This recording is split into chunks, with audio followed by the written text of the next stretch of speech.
Breaking news mga kabayan, American base sa Baghdad Airport, inatake. Pangalawang breaking news, barko ng Bureau of Fisheries, paulit-ulit tinutukan ng laser ng China. Pangatlong breaking news, presidente ng Syria, tumakas papuntang Russia. Bago tayo magumpisa, baka pwede pa like ng video na ito. Malaking bagay na to sa aming mga content creators. Maraming salamat po.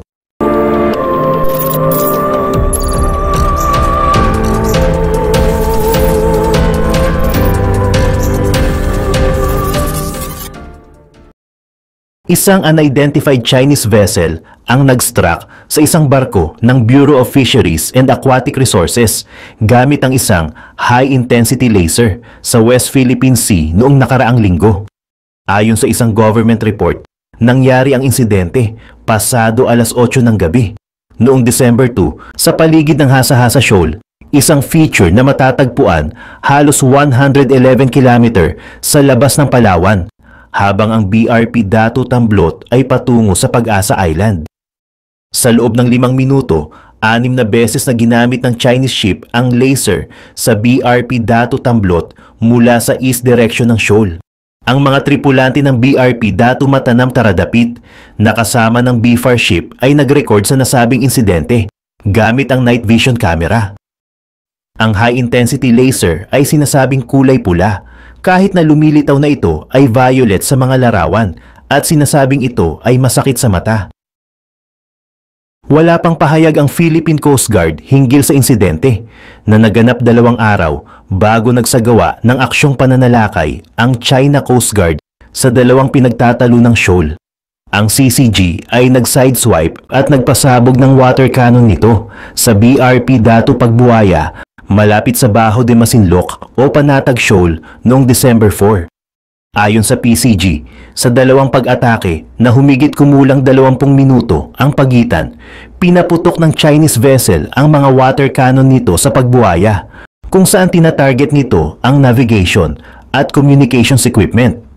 Ang 2 pang barko ng PCG sa paligid ay nakatagpo din ng mga barko ng CCG at People's Liberation Army Navy na gumagawa ng mga dangerous maneuvers noong panahong iyon. Sa Escoda Shoal naman ay hinaras din ng mga sasakyang pangdagat ng China ang mga government ship ng Pilipinas na halos kasabay ng insidente sa Masinloc. Ang mga kaganapang ito ay sinasabing nabuo, habang ang Pilipinas, Japan at Estados Unidos ay nakatakdang magdaos ng kanilang unang trilateral maritime dialogue sa Tokyo sa Martes. Sinabi ng Ministry of Foreign Affairs ng Japan na tatalakayin ng 3 bansa ang sitwasyon sa rehiyon, kabilang ang South China Sea, mga future initiatives at malawakang pagpapalitan ng mga opinyon upang maisakatuparan ang kooperasyon sa marine field. Ang pulong ay pamumunuan ni Rio Nakamura, ang Director General ng Southeast Asian Affairs Division ng MOFA. Dadaluhan naman ito ni Namira Rapp Hooper, ang Senior Director para sa East Asia, at Maria Teresa Lazaro, ang Undersecretary ng Department of Foreign Affairs. Ang mga pinuno ng 3 bansa ay nagdaos ng kanilang unang standalone summit sa Washington DC noong Abril ng taong ito, kung saan sila ay sumang-ayon na palakasin ang trilateral security at economic cooperation sa harap ng tumataas na agresyon ng China. Ang Pilipinas at Tokyo ay nagsagawa ng maritime dialogue sa Maynila noong nakaraang linggo, kung saan ang mga diplomat, mga defense official at iba pang kinatawan ng gobyerno ay nagsisiyasat ng mga paraan upang palakasin ang kooperasyon at pag-usapan ang mga latest development sa mga surrounding seas, katulad na lamang ng East at South China Sea. Nagsagawa rin ng joint patrol ang Pilipinas, United States at Japan sa West Philippine Sea noong nakaraang linggo, ilang araw matapos ang komprontasyon ng Maynila at Beijing sa mga nasabing lugar. Sinabi ng US Indo-Pacific Command na ang patrol ay may layunin na itaguyod ang karapatan sa freedom of navigation, mga overflight at iba pang legal na paggamit sa sea at international airspace. Kabilang rin dito ang paggalang sa mga maritime rights sa ilalim ng international law. Sa iba pang mga balita, ayon sa mga Russian news agencies, dumating si Bashar al-Assad at ang kanyang pamilya sa Moscow at sila ay binigyan ng asylum out of humanitarian considerations. Iniulat din ng Russian State TV ang balita na nagtapos sa espekulasyon tungkol sa kinaroroonan ng dating Pangulo ng Syria matapos maagaw ng mga rebelding puwersa ang kontrol sa Damascus. Nauna ritong inihayag ng Russian Foreign Ministry na si Assad ay nagpasya na magbitiw sa pagkapangulo at umalis sa bansa, at ito ay nag-iwan ng mga tagubilin para sa mapayapang transfer of power. Ang Russia, na mayroong 2 pangunahing military base sa Syria, ay isang matibay na kaalyado ni Assad, at ito ay nakialam sa 13-year civil war ng Syria. Isang effort na may layuning mapanatili siya sa kanyang pwesto at kapangyarihan. Ngunit hindi nito napigilan ang pagbagsak ng kanyang gobyerno sa harap ng isang lightning rebel offensive na sinamantala ang pagiging abala sa mga salungatan ng iba pa niyang pangunahing kaalyado. Kagaya na lamang ng kaalyado nitong Iran at Hezbollah movement ng Lebanon na abala sa conflict nito laban sa Israel. Hindi mailarawan si Assad mula noong nakilala niya ang Iranian Foreign Minister sa Damascus noong 1 linggo. Nang araw na iyon, nangako siyang dudurugin niya ang mga rebeldeng mabilis na nananakop sa teritoryo. Noong umaga ng linggo, pagkatapos pumasok ang kanilang mga mandirigma sa lungsod ng walang resistance, ang Islamist militant group na Hayat Tahrir al-Sham at mga kaalyado nito ay nagpahayag na ang malupit na si Bashar al-Assad ay tumakas. Pumunta naman tayo sa ibang dako ng balita. Ayon sa mga ulat mula sa Iraq, tinamaan ng pag-atake ng rocket ang isang US military base malapit sa kapital ng Baghdad. Isang Iraqi security source ang nagsabi sa Al Jazeera TV network noong Sabado na ang base ay tinamaan ng isang Katyusha rocket malapit sa Baghdad International Airport. Kinumpirma ang pag-atake ng isa pang Iraqi source na nakipag-usap sa Rudaw Media Network na nakabase sa Iraq's Kurdistan region. Naroroon ang mga American forces sa Iraq sa ilalim ng tinatawag na US-led International Coalition to fight the Daesh terror group. Nauna nang nagsalita si Iraqi government spokesman Basim al-Awadi tungkol sa isang agreement on ending the coalition's mission. Sinabi niya na ang agreement ay inihanda batay sa meetings ng high-level Iraqi committee na nakamit ang satisfactory results na free from political conditions and pressure. Tinanggap din ng US ang agreement, aniya, at idinagdag na ang first phase of the withdrawal ng foreign forces ay matatapos sa September ng susunod na taon, na susundan ng second phase na matatapos sa September 2026. Ang presence ng American forces sa Iraq ay naging isang source of public discontent kasunod ng 2020 US assassination ng top Iranian General Qasem Soleimani at ni Iraqi Commander Abu Mahdi al-Muhandis, parehong mga key anti-terror figures na gumanap ng isang mahalagang papel sa pagkatalo ng Daesh sa Iraq. Pumunta naman tayo sa ibang dako ng balita. Alas 5 ng umaga sa Bashi Channel, 2 J-11 warplanes ng China ang pumasok sa Air Defense Identification Zone ng Taiwan. Ang layunin ng mga warplanes na ito ay routine patrol. Marami ngayon ang nagtataka kung bakit naging madalas na ang routine patrols ng China nitong mga nakaraang taon. Ano ang hinahanap ng mga eroplano ng China sa karagatan ng Taiwan? At bakit kaya naging sentro ng atensyon ang bansa ng Pilipinas kahit na lagpas sa 300 miles ang layo nito sa China? Ang maikling sagot dito ay ang katotohanan na ang Bashi Channel ay isang critical na hotspot para sa China at US. Dalawa ang mabigat na dahilan kung bakit critical na lugar ang Bashi Channel.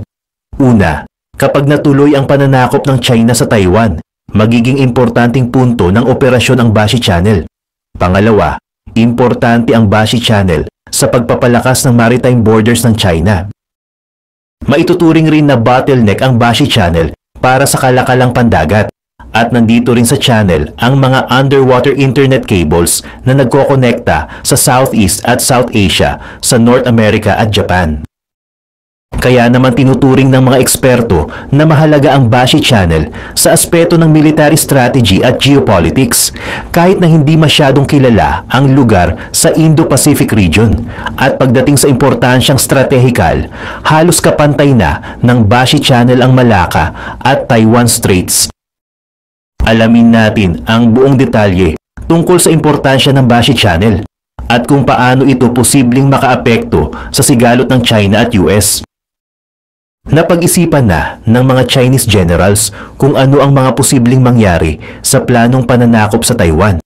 Dalawang aspetong panlupa ang tinitingnan ng mga Chinese generals: ang mga malalaking bundok na humahati sa isla ng Taiwan at ang tatlong choke points o mga kritikal na lugar na naghihiwalay sa Taiwan mula sa iba pang parte ng mundo. Ang unang choke point sa Taiwan ay ang Yonaguni Channel sa bandang hilaga, at ito ay may lawak na halos 70 miles. Hinihiwalay ng channel ang isla ng Formosa mula sa pinakakanlurang punto ng Japan, ang Yonaguni Island. Inaasahan ng mga eksperto na maglalagay ng cruise missiles ang Japan sa Yonaguni Island bago matapos ang taon. Ang ikalawang choke point ay ang Taiwan Strait. Ito ang pinakaimportante sa tatlong choke points dahil mayroon itong lawak na halos 100 miles. At ito ang humihiwalay sa Fujian Province sa mainland China at west coast ng Taiwan. Ang ikatlong choke point ay ang Bashi Channel at ito ang sentro ng ating analysis ngayon. Mababa sa 90 miles ang lawak ng Bashi Channel at ito ang humihiwalay sa pinakatimog na parte ng Taiwan at isla ng Amianan, ang pinakahilagang punto ng Pilipinas. Para sa China, importante ang Bashi Channel sa pagsakop ng Taiwan dahil sa paglatag ng hindi nababaling supply lines. Ang pinakamalaking port ng Taiwan ay ang Kaohsiung at malapit ito sa Bashi Channel. Tinagurian ng Kaohsiung na ika-15 pinakamalaking port sa mundo. At ito rin ang responsable sa pagpasok ng krudo at malalaking kargamento sa Taiwan. Kahit na mayroon pang 6 na major cargo ports ang Taiwan, tulad ng Taipei, Keelung, Hualien, Suwao, Taichung at Anping, halos 62% ang total cargo volume na hawak ng Kaohsiung. Ang kapasidad na magdala ng malalaking kargamento sa maikling oras at kakayahan na ilagak ang mga kargamentong iyon ay importante para sa isang kampanya ng pananakop. Mga produktong tulad ng krudo, gasolina, mga makina, mga spare parts, pagkain at medisina ay mahalaga para masuportahan ang kakayahan ng mga sundalo sa digmaan. Sa isang study, nagpag-alaman na ang isang brigade na mayroong 5,000 units ay kayang kumonsumo ng lampas 500 tonelada ng supplies kada araw. Halos 90% ng konsumo na iyon ay krudo at pagkain. Kung lalapag ang mga tropa ng China sa Taiwan, kailangang makubkob nila ang Kaohsiung sa kahit na anong paraan. Kasama na rin dito ang Bashi Channel para makontrol ang pagpapadala ng supplies at maharangan ang mga elementong posibleng tutulong sa Taiwan. Alam ng mga Chinese strategists ang mga anggulo at posibilidad na ito. Kaya naman 6 na fire drills ang isinagawa sa Taiwan mula noong 2022 at 2 rito ang ginawa sa timog ng Taiwan, malapit sa Kaohsiung. Ang mga fire drills na ito ay nag-trespass sa teritoryong pandagat ng Taiwan. Malayo ang fire drills na ito sa 1995 to 1996 live exercises na isinagawa ng China sa kanilang teritoryo. Ito ang patunay na importante talaga sa China ang Taiwan, pati na ang mga choke points na nakapalibot dito. Kaya naman, laging lumilipad ang mga eroplano ng People's Liberation Army o PLA sa Taiwan para malaman nila ang modernong kakayahan at limitasyon ng Taiwan. Importante rin sa US ang Kaohsiung at Bashi Channel sa halos parehong dahilan ng China. Kung para sa China ay logistical base ang Kaohsiung, tinuturing naman ng US na importante ang lugar sa aspeto ng depensa. Sa tulong ng Kaohsiung, madidepensahan ng US ang teritoryo ng Taiwan gamit ang mga US military bases sa Japan at Pilipinas. Critical ang lokasyon ng Bashi Channel sa aspeto ng depensa dahil mahaharangan nito ang mga puwersang tatawid patungo sa South China Sea. Ang Bashi Channel rin ang tanging malawak na daluyan papasok sa South China Sea. Kaya naman pinag-aagawan ito ng mga superpower na bansa tulad ng US at China. Importante rin ang Bashi Channel sa tinatawag na military force projection o pagpapakita ng military power ng mga bansa sa rehiyon. At dahil konektado ang Taiwan at Pilipinas, maikling oras lamang ang kailangan para makagawa ng supply lines na abot sa lahat ng direksyon, kasama na ang Japan. Kapag nakontrol ng US ang Bashi Channel, mapipigilan rin ng bansa ang planong pananakop ng PLA pati na ang military force projection ng bansa sa Pacific. Sa ganitong paraan, mababawasan ang landing spots ng PLA at mas madali silang malulupig sa strategic planning. Kaugnay ng depensa ng Taiwan, lumabas ang balita na mayroong 4 na bagong military bases ang US sa Northern Luzon sa Pilipinas. Dahil dito, lumakas ang military force projection ng US sa South China Sea at nadagdagan ang air superiority ng bansa. Kahit na malakas ang kakayahan ng US Navy, ang mga fighter jets na sumasabak sa routine operations ay kayang tumakbo lamang ng ilang oras. Bukod dito, kailangan na rin nila ng matinding maintenance.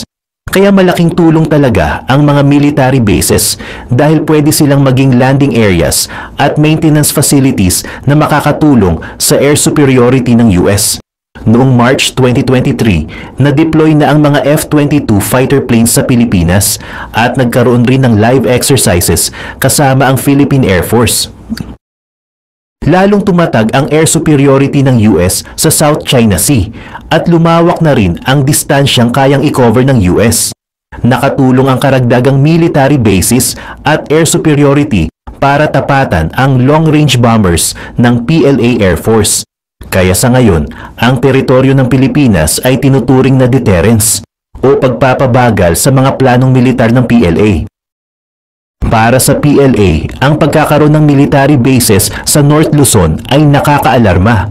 Una, mas maraming resources ang kailangan ng PLA para lamang makapag-landing sa Taiwan at makontrol ang Bashi Channel.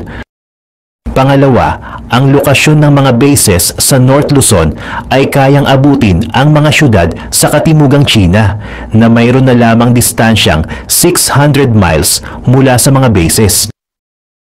Sa aspetong stratehikal, kinulang ang China ng isang paraan na madalas gamitin ni Chairman Mao noong Civil War, strategic space o malawak na stratehikal na lokasyon.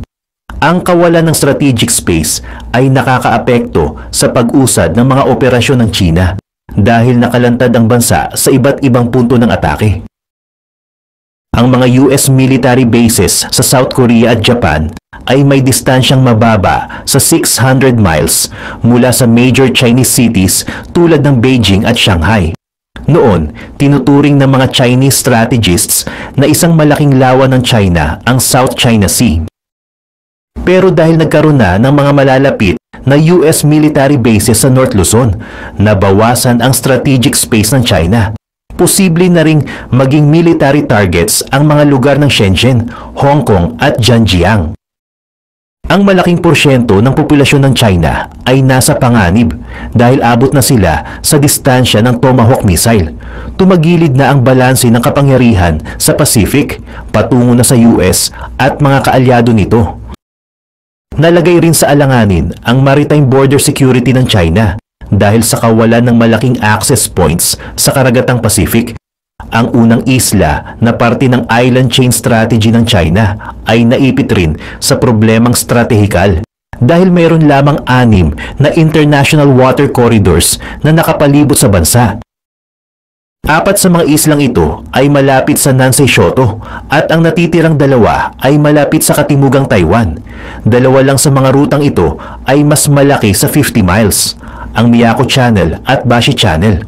Ang mga choke points na ito ang kumukonekta sa China sa malawak na parte ng mundo. Alamin natin ang perspektibo ng China sa island chain strategy sa pamamagitan ng perspektibo ng Amerika. Kapag nagkaroon ng island chain strategy sa Amerika, mag-uumpisa ito sa Yucatan Peninsula sa Mexico at abot sa Bahamas. Ang bansa ng Cuba sa ganitong perspektibo ay pwedeng ituring na Taiwan. Kapag nakapag-deploy ng libu-libong tropa ang China, kabilang na ang mga tangke at fighter jets malapit sa US mainland, mahaharangan nila ang mga rutang pandagat mula sa Gulf of Mexico hanggang sa karagatang Pacific at Atlantic.